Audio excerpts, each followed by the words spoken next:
is News at 11 on WCJB-TV 20, your local station.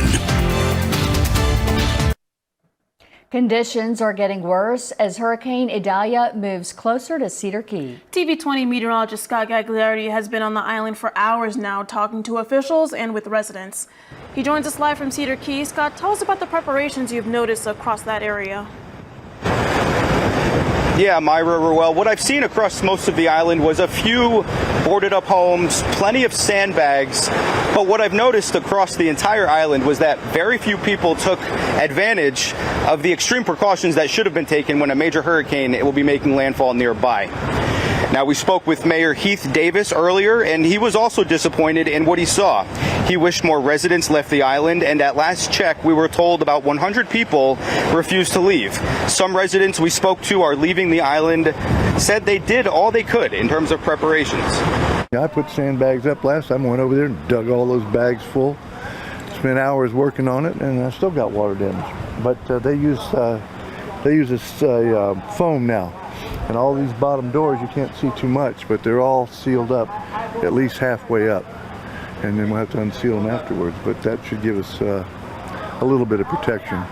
Other than that, we're going to have some damage. We'll just deal with it and rebuild. And it seems the majority of residents listen to the evacuation orders, but there are still serious concerns for those who have stayed here. And as you can see, the conditions here in Cedar Key are very clearly deteriorating pretty quickly. We're beginning to see the first outer band of what is major hurricane, or what will be major hurricane Adalia by landfall. And we've talked about the island, we've talked about the coastline throughout most of the day today, but areas very far inland are going to be seeing serious situation over the next coming hours by landfall tomorrow morning. I'd say places that I'm concerned about are Steinhatchee, Brantford, Mayo, up through Live Oak and Lake City in terms of seeing the most intense winds gusts upwards of near 100 to 110 miles per hour. We're definitely getting some very intense winds right now, the strongest that we've seen throughout the entire day. Wind speeds, at least right now, I would say are sustained 40 to 50 miles per hour, gusting to at least higher than that. The rain is beginning to fall, and this is just the very beginning from what we're going to see throughout the entire night. It's going to be a long night, so make sure you're very patient. This is not a sprint, this is a marathon. And when we wake up in the morning, we're going to start to see some of the damage that this has caused across most of our area. But for now, we're going to send it back to the studio with Chief Meteorologist Bill Quinlan.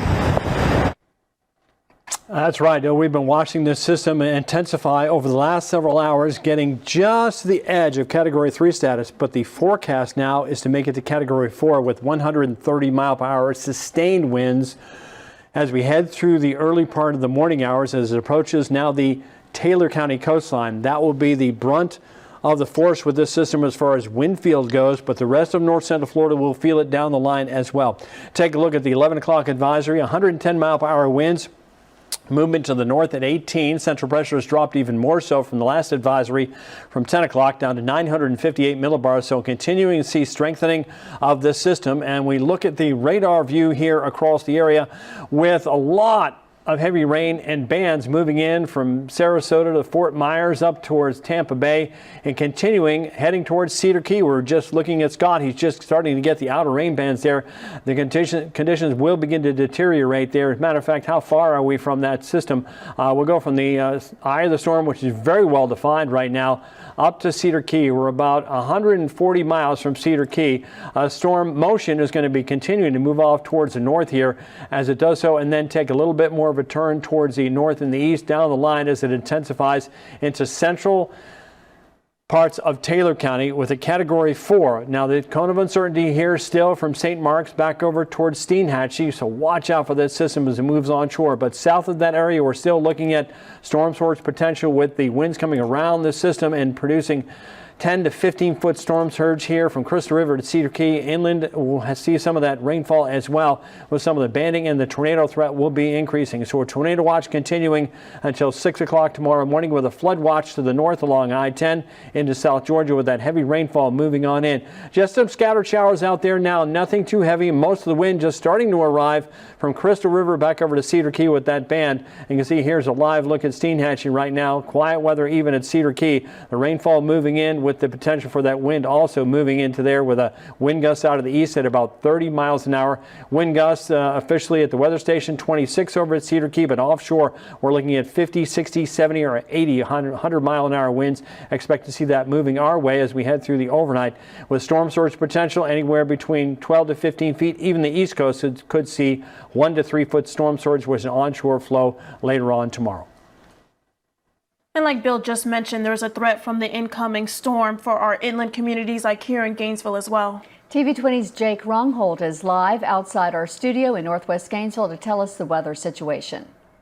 Yeah, that's right. I'm outside of here of TV20 in Northwest Gainesville, and as you can see right behind me, the wind is starting to pick up a little bit. It's been raining on and off here. In fact, I went out at 7:15 this evening, and a wall of rain just blanketed the area of Gainesville, and that is the kind of scene that you're going to see tonight and overnight and then all day Wednesday at that point. And it's that kind of thing where if you are having these kind of conditions at this point, we want you to be sending your photos to WCJB.TV and click on submit pictures or videos, and we'll make sure to air it here on TV20. However, please don't try to go into harm's way just to get a good shot here. We are also taking that advice. In fact, I am just a few feet from standing is the shelter where we are supposed to go if things start to get a little unfavorable for us. And then at that point, when you post that, just remind yourself to be able to continue watching our coverage and seeing our live coverage online for our Adalia live blog for the latest. Jake Rongholt, TV20 News. The World Equestrian Center reached capacity tonight, and horse owners in Ocala will need to look for somewhere else to put their precious cargo. The owner of DeBoer Equestrian Farm in Ocala is giving shelter to horses ahead of Hurricane Adalia. She was helping bring horses to WEC until it reached capacity. Now she's bringing some to her own farm. The farm's owner says she's glad to give back to the Marion County community, especially when many horse owners don't have any other options due to the cost of transporting horses. Transport being a really big cost. And when something unexpected like a hurricane comes up and they don't have, $100 or $200 for a transport, I don't feel that anyone should be, left to just suffer with their animals, out in the elements. DeBoer wants members of the equestrian community to know they are not alone and they can support one another during storms like Hurricane Adalia. Mandatory evacuation notices are in effect today for many residents across north central Florida. Alachua, Levy, Sewanee, Gilchrist, Union, and Dixie counties are all under these evacuation notices. Alachua County residents living in mobile homes will have to evacuate if they live in flood-prone areas. Emergency management officials have released that mandatory evacuation notice this evening. Levy County residents living in mobile homes, recreational vehicles, coastal communities, and low-lying areas are also being told to evacuate. Their evacuation notice went into effect at 4 p.m. If you live in a mobile home, a trailer, or a structurally compromised home in Sewanee County, you are also being required to leave. Their notice went into effect at noon. Every Gilchrist County resident is under a mandatory evacuation notice. That went into effect today at 4 o'clock. Emergency management officials are warning residents of Cat 3 winds. Sheriff's officials in Union County say residents living in mobile homes in the county need to evacuate to a storm-safe home or shelter in the area. There's also an evacuation order for residents in Dixie County. Officials are asking Dixie coastal residents to evacuate due to a possible storm surge of 8 to 12 feet. Putnam County officials are telling residents to consider evacuating to a shelter tonight. This notice is not mandatory. And for those evacuations, the shelters are open throughout north central Florida. Gilchrist County residents can go to Trenton Elementary. A pet-friendly shelter is open at Bell Elementary, and a special needs shelter is available at Bell High School Health Academy. In Columbia County, shelters are open at Fort White High School, Richardson, Westside, and Winfield Community Centers. Those are all general population. A special needs shelter is available at Westside Elementary. Levy County has a special needs shelter at Bronson Elementary School. A pet-friendly shelter for the general population is also at Bronson Middle High School. Williston Middle High is also open, but pets are not allowed there.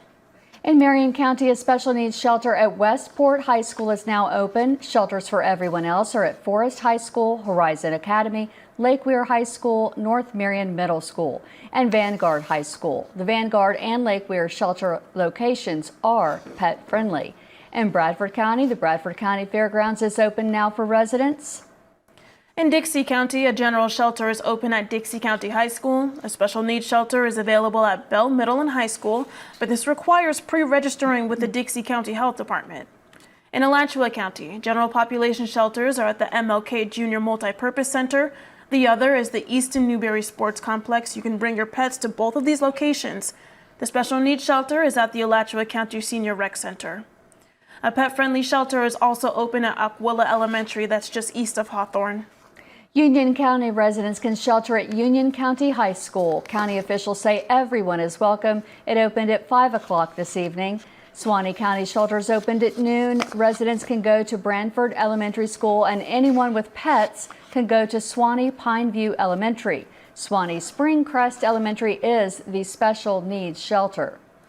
Several North Central Florida counties have emergency phone lines that you can call in with your questions about the storm. We do have these numbers also available on our website. Some numbers are available 24/7 while others are not. In Alachua County, dial 311 or 352-264-6557. In Dixie County, dial 352-498-1464. Levy County residents can call in to 352-486-5155.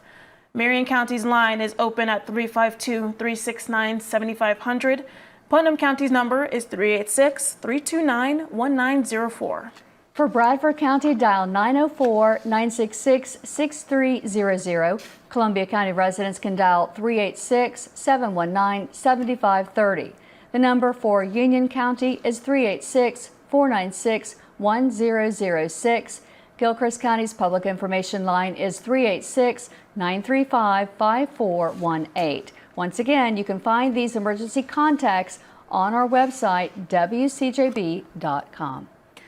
While Adalia is still away from our area, some of us have seen some rain. Yes, Bill, it's intensifying too, just as we speak. It is, and we see back out on Steenhatch Marina on State Road 51 there in southern Taylor County. The wind has not arrived. We've seen a few rain bands moving in there. But the storm surge is going to be devastating for that area as we head through early tomorrow morning. We'll have the latest in the forecast track in just a few minutes.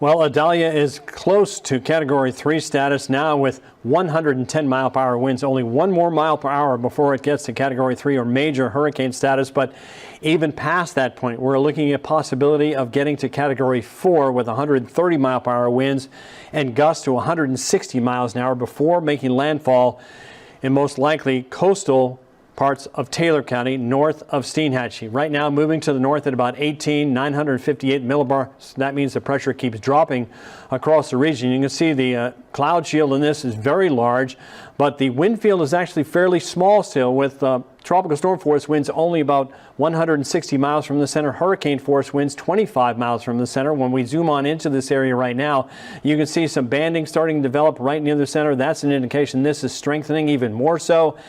And there's nothing to keep it strengthening even more as it moves off towards the north. There's no shear with this. It'll have some interaction with the landmass from Tampa Bay back up towards Cedar Key, but those bands are going to create the threat of tornadoes across the region as well. Here's a look at the storm right now. The eye is about, let's see how wide this is. The eye is about 10 miles across, and we've been watching this carefully because the hurricane force winds are only 25 miles from the center, so that puts it out this distance here. And that's near some of the outer bands. We're probably going to go through what we call an eye wall replacement cycle. So it will begin to kind of collapse the eye, and then it will breathe out and expand the cloud shield and the wind field as well. The tropical storm force winds move out about 160 miles from the center. So including Sarasota, Tampa Bay, and then back up almost to Cedar Key right now as we look at the potential for those winds coming around this right here. That's where they're going to continue to move inland in that area, and that's going to help feed the storm. And we don't see any bands on the other side, but that's because the radar doesn't reach that far, and that's just kind of feeding these as they move along the area. So I'll be watching for these bands to continue and intensify with more wind gusts along that line. Category 2 status now for Adalia as it moves closer to the coastline sometime between 6 and 8 o'clock in the morning, potentially making landfall north of Steinhatchee, and then moving inland across north central Florida up towards Live Oak and Lake City into South Georgia near Valdosta. But you'll notice we are still going to see the impacts of this because we are going to see the wind field coming around this system towards Crystal River and Cedar Key and over towards Chiefland and Yankeetown. Watch out because we are expecting to see those winds really pick up over the next several hours with some of those bands. So the hurricane warning continues from 301 back over towards the west coast, and from 301 to the east to tropical storm warnings. That's kind of the dividing line between where we're going to have tropical storm force winds and hurricane force winds, at least hurricane gusts up and down I-75 into Gainesville, even in Ocala. Back out west of that area, even stronger winds as that storm moves onshore. Now the onshore flow is also going to continue to see maybe some flooding here. Storm surge potential on the east coast, well away from the center of circulation, but the onshore flow is going to cause some flooding there.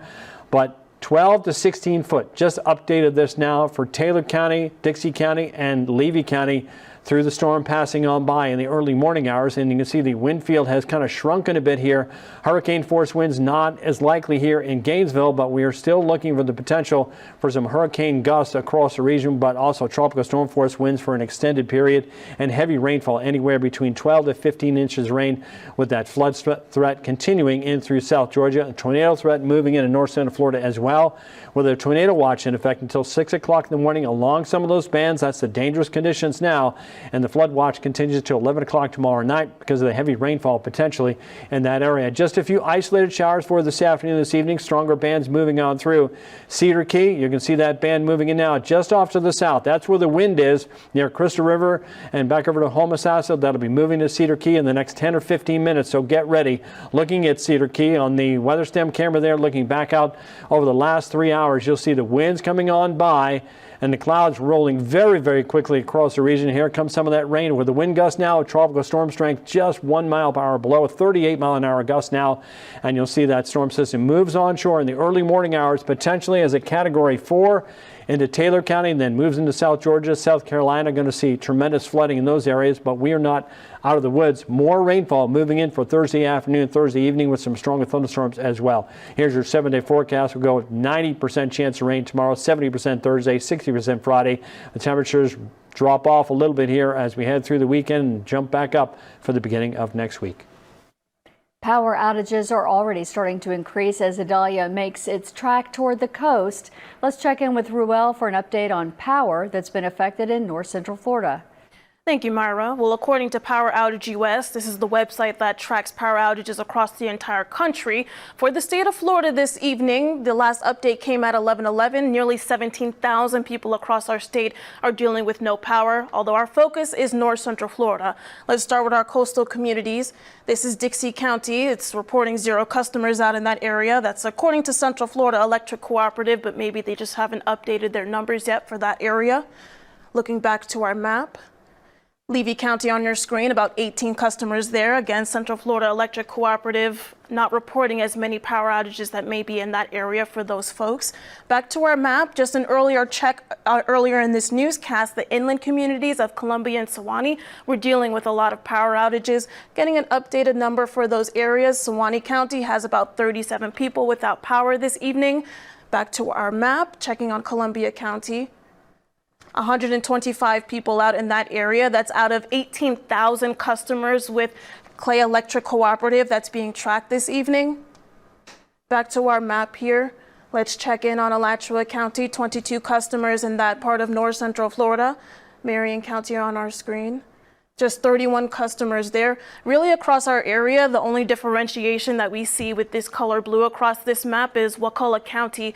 The people in that area nearly more than 500 customers out of power in that area at this evening. Again, Wakulla County is not in our area, but they're dealing with plenty of power outages this evening. Now, we're going to keep you updated on these power outages as we continue our storm coverage across north central Florida. Hurricane Adalia is projected to hit the coast of. We'll tell you how Florida and other state officials are preparing for the impact next when TV 20 News at 11 returns.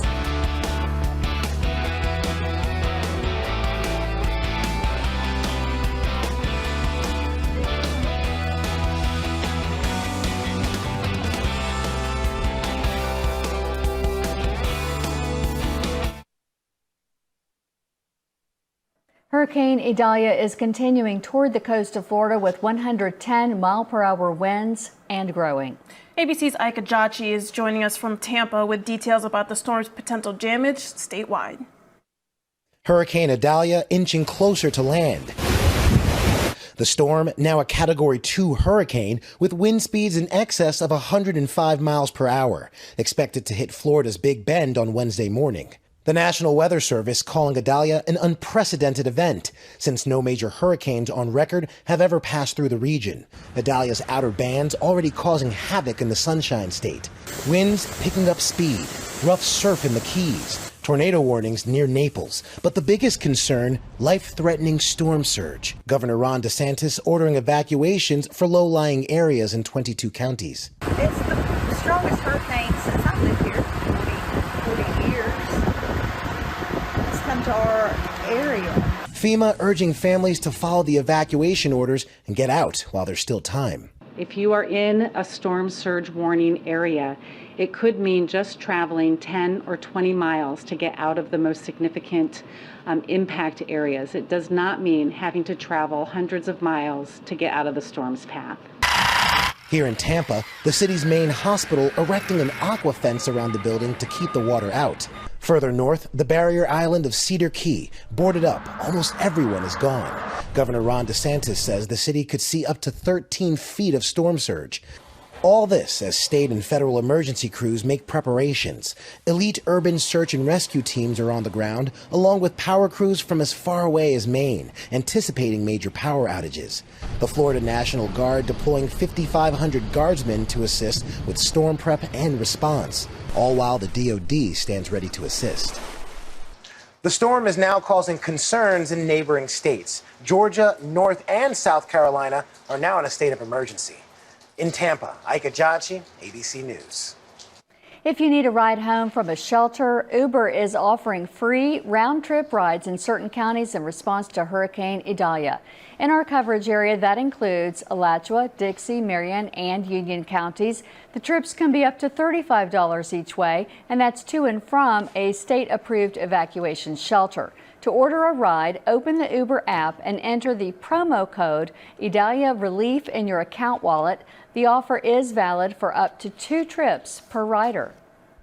Stick with us. We'll be right back with the final weather check after this quick break.